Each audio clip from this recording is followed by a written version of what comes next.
Mais aujourd'hui, on s'est réveillé en tout cas avec des informations très menaçantes même, disant que le recteur a encore fait entrer plus de forces de l'ordre dans le campus social. Donc, chose que la coordination des étudiants de Saint-Louis ne peut pas accepter à ce moment. D'ailleurs, c'est pourquoi même on a effectué cette descente sur la nationale pour montrer notre désaccord, mais aussi montrer notre sentiment de solidarité envers cette université Alioune Diop de Bambey qui a toujours assisté la coordination des étudiants de Saint-Louis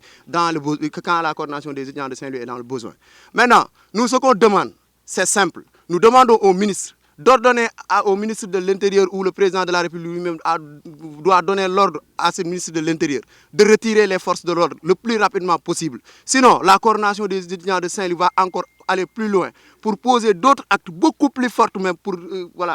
faire sortir ces forces de l'ordre dans le campus social de l'université Alioune Diop de Bambey. Voilà, juste pour montrer encore la logique de l'État du Sénégal, la logique en tout cas de ces autorités universitaires. À la place de jouer ce rôle de médiation, ils ont essayé de nous infiltrer avec des agents de sécurité. Maintenant, la coordination des étudiants de Saint-Louis actuellement a capturé un agent de sécurité. Et on va traîner avec cet agent de sécurité-là jusqu'à ce que l'université nous connaisse des informations que les forces de l'ordre ont quitté peut-être le campus social de l'université Alioune Diop de Bambey. Donc on ne compte pas lasser cet agent infiltré. Dañoo xëy wàcc ci tali bi pour wane suñu naqar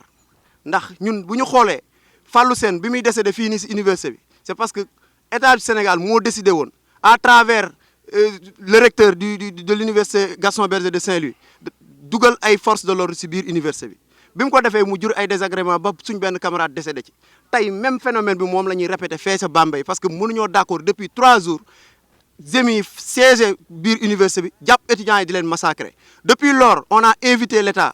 ak benn communiqué ni leen nañ retirer force de l'ordre yi balaa fay dara di xew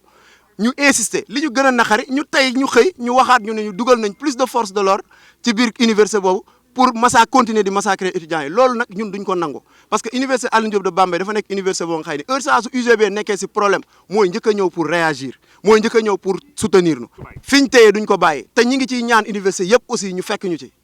tant que force de l'ordre yi kitaguñ